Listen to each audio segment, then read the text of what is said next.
So ayan po mga kababayan, tayo ay nagmamadali ngayon sa ating pagbaba dahil baka tayo maabutan ng ulan dahil meron tayong emergency na lakad ngayong mga kababayan. Kasama natin si Tatay Romy and Kuya Bentot po mga kababayan.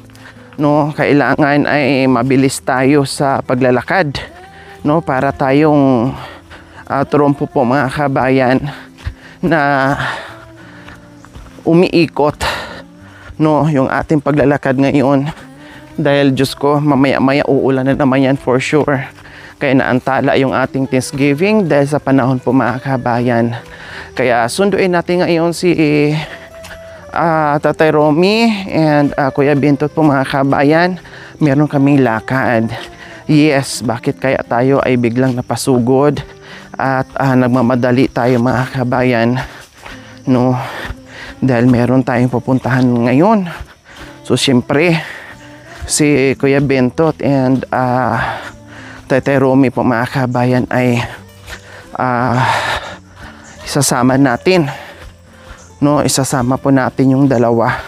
Kailang tingnan natin kung sino ang nandyan, no, kompleto kayo yung dalawa mga kabayan, kasi alam naman natin si Kuya Bentot ay punta doon, punta dito,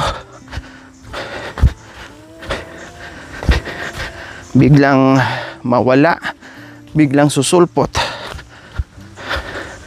Si Tatay Romy ay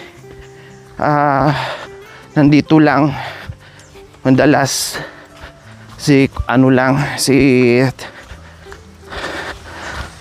Kuya Bentot lang.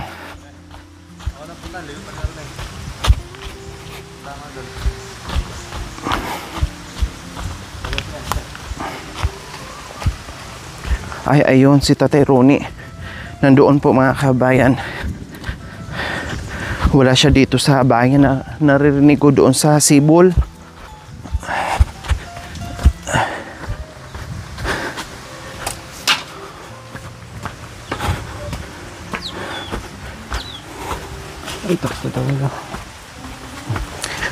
Naririnig ko sa sibol mga kabayan. Yan, naririnig ko sa sibol ay busy, ano nang ginagawa? Ay, naghuhugas ng kaldero. Oh, yan na naman ang ano niya, buhay, umiikot dito sa kabundukan. Kung wala sa bahay niya, sa taniman, or dito naliligo, or dito naghuhugas ng mga kayamanan niya. O ganyan siya mga kabayan. Kahit sabihin mong mayroon ng tubig doon, nagtitipid nga po. Kaya dito na lang siya para unlimited. Yan ang feeling niya mga kabayan. Kahit anong gawa natin doon, kahit ilagay pa natin yung tubig o yung hose doon sa kwarto niya, sa tulugan niya, dito at dito pa rin, babalik at babalik pa rin dito si Tatay Romy sa kanyang Malaparaisong Falls. O hindi niya siguro alam nandito ako. Tatay Romy! Woo! Saan Kuya Bentot? Kuya Bentot, saan? Hindi niya alam mga kabayan. Alis tayo! Alis tayo, ligo ka na! Alis tayo! Tapusin mo muna yan!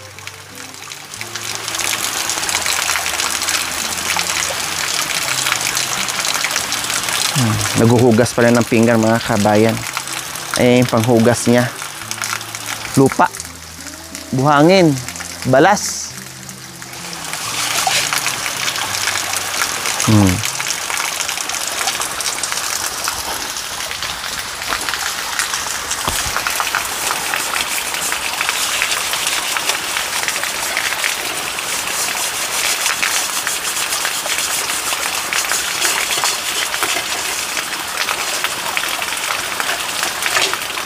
Ganyan siya kalinis mga kabayan.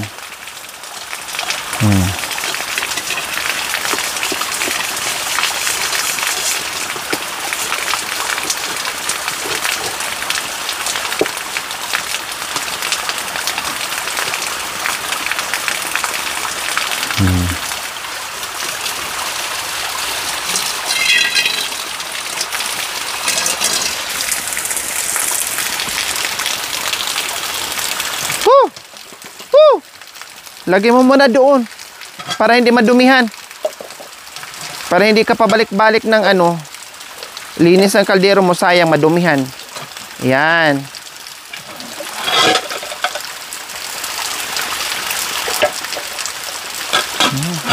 Malinis mag-ano ni Tatay Ronnie, mag-SS ng kaldero.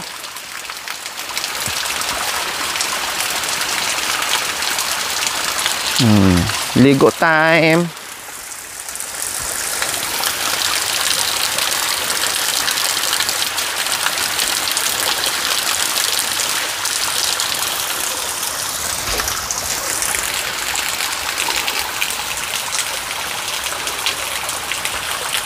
Sarap maligo mga kabayan. Unlimited ang tubig.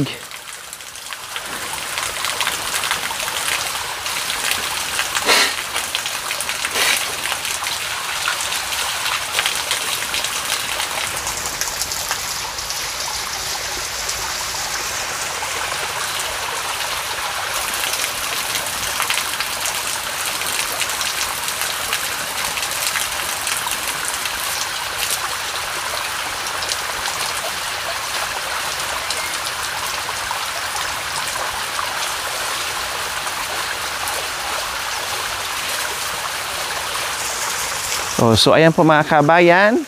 Hayaan muna natin si tatay dyan maligo. Antayin na lang po natin dito sa bahay niya.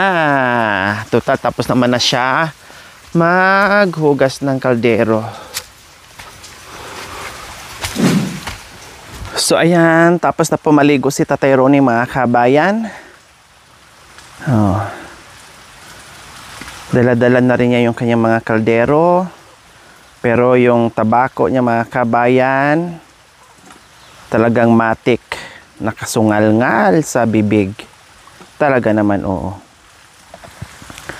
Oh, di ba? Oh.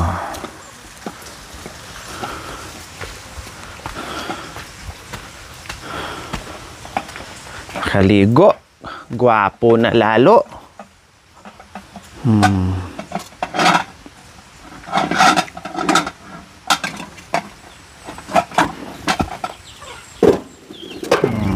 Ayos. O, bihis ka na ha. Bihis.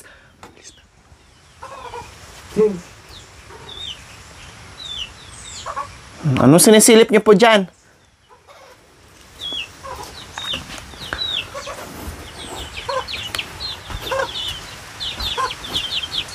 Umikot. Anong kukunin dyan? Mga sinampay niya.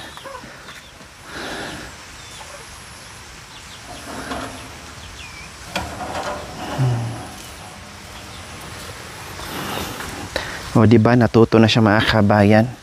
Yung mga damit niya. Kasi sabi ko, tuwing ligo, ilabhan, tapos, isampay. O, sige, bihis ka muna. So, ayan po mga kabayan. Nakabihis na po si Tatay Ronnie. O, magsuot ka sapatos. Yan, para hindi madumihan. Medyas.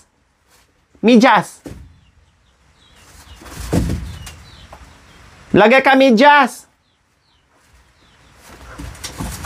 Gusto pa niya doon isuot niya mga kabayan. Wala namang ulan pa.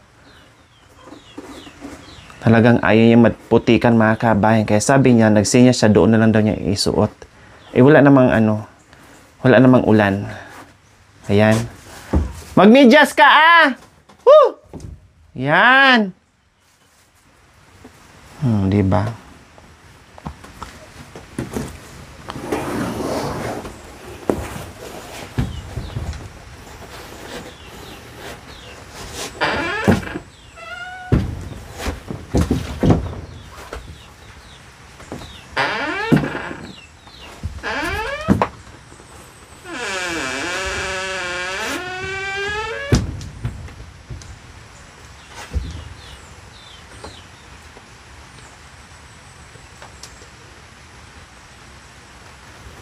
Yan. Gwapo Diyos ko, si Kabintot, wala pa. Ha? Bakit wala doon? Na? Dumaan doon?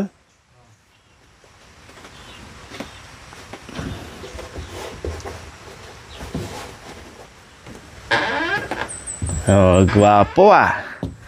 Oh, si Kuya Bentot, ito, kararating lang.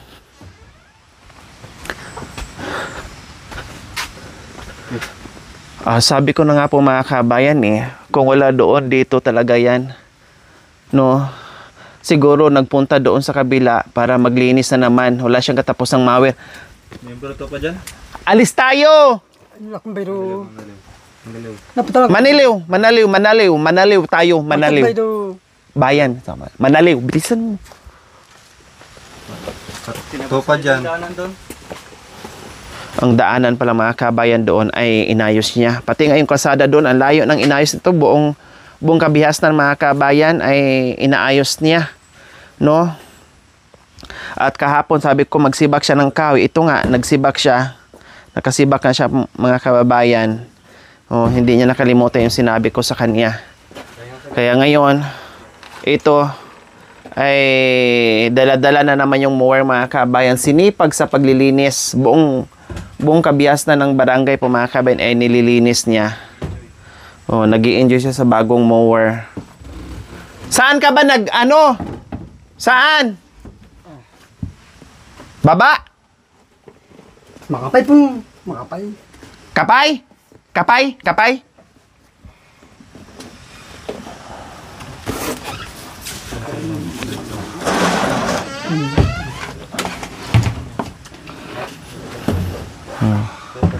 Kapay muna daw siya.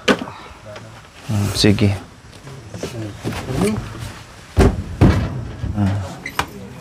Nilagay nila dito yung tinaas nila. Sabi niya, sinuot daw niya yung pantalon ni Bento. Okay lang, 3 naman yan. Mayroon pa namang 2. Okay lang. Napaka. Manalo ko ta. Step ilaw na. Ha? Hugasan mo yung dito. Ayan, manalo ko ta. Step. Oh, bili ka doon. Manalo ta, bili. Doon, bayan.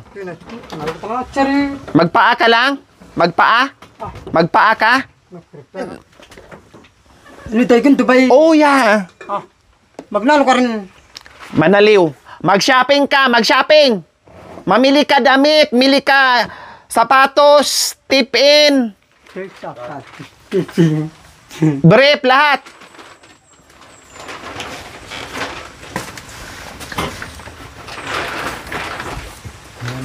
A few moments later. Ay, Diyos ko. Dinaig pa ang mga babae magbihis mga kabayan. Ang daming mikos-mikos bago makaalis. Diyos ko, Apo. Pero sulit naman yung tagal ng mga kabayan. Lalos lang gumagwapo sa mga suot nila.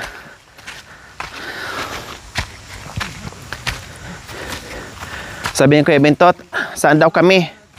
Sabi ko, sa bayan. Sabi niya, anong gagawin? Basta, may gagawin tayo. Sabi niya, nakakatakot daw. Natatakot daw siya sa bayan, pumunta. Ba't natatakot? Kasama naman kami. O kahit hindi kami kasama, wala namang dapat ikakatakot doon si Kuya Bentot. Hindi lang kasi sanay mga kabayan.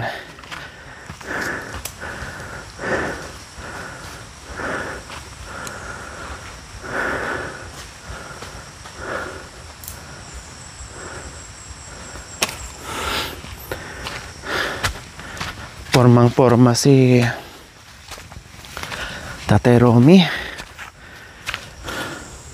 Saan punta mo? Saan punta mo? Saan? Talaga. Naka-shades pa, naka-sunglasses pa.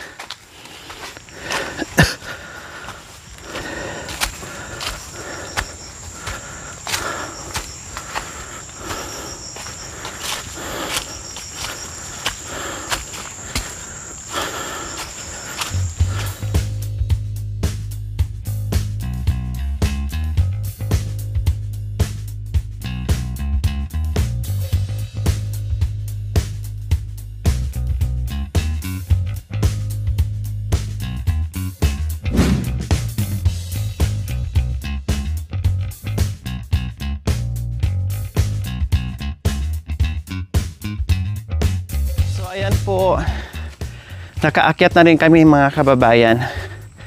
Hindi kami naabutan ng ulan.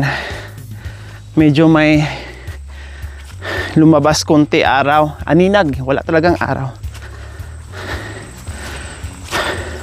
Sana ito yung sinasabi ko nga, ganito man lang yung panahon sa Thanksgiving, okay na. Kahit hindi na uminit, umaraw, ganyan lang. Kahit nakasimangot yung panahon kalangitan, basta wala lang ulan, pwede na yun.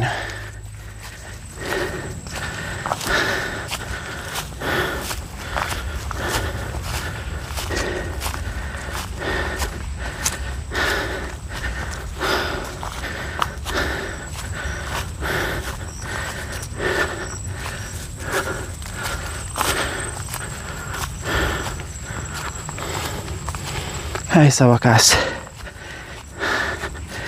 nakaahon na rin.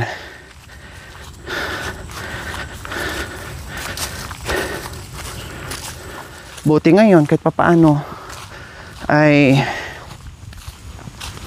nandito tayo na tinanggal natin unti-unti yung mga takot sa puso, sa isip, na magiging malaya sila dyan sa pamamasyal o pupunta kung saan-saan.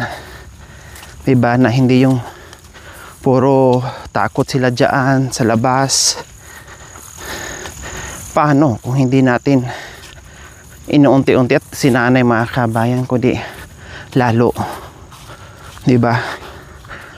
Baka kung sila-sila lang hanggang ngayon hindi makakapunta ng bayan.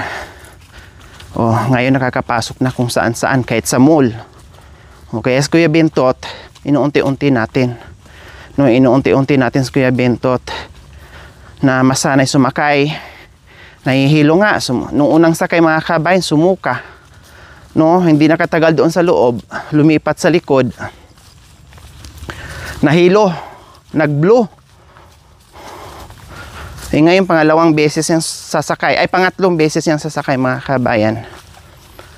Kaya sabi ko, para hindi masira yung kanyang mood, na hindi mahilo, sabi ko dito na lang siya sa sa likod, samahan na lang ni Tatay Ronnie para hindi siya magmumukhang kawawa doon. Kasi mahilo talaga, tapos hindi niya ma-enjoy yung aming lakad. Kasi alam naman natin, pag nahihilo, nanghihina tayo, masakit ulo, umiikot ang mundo. So doon na lang, wag na natin pilitin sa loob ng sasakyan. Samahan na lang ni Tatay Ronnie para kahit papaano ay may kasama siya doon sa likod.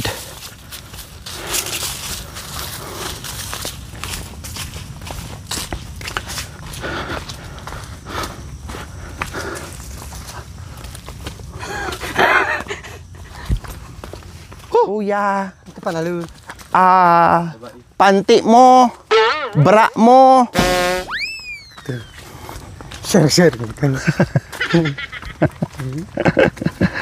Labay mo magbra, ikaw. Oh, babae ko niya. Ha? Tapos panty. Ne? Magpasal. Ha? Magpasal. Hindi. Magpasal, dabali. Hindi, manabas tayo sa bayan. Alwa, ikaw Manabas. Tibilan. Doon. Kama. Tayo. Kama. O ya. Oh, Hindi kama. Oh, bra. oh, doon. Malabat siya. Kama ito.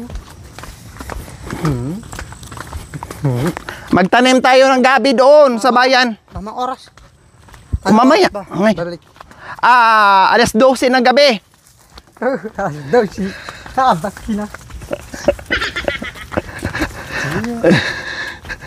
Nakarating na kami dito sa kalsada sa simento po mga kabayan. Sa wakas. Mga kababayan, nakarating na po kami dito at abangan nyo po kung saan kami pupunta ni Tatay Romy and Kuya Bentot.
Thank you for watching. Don't forget to like, share, and subscribe.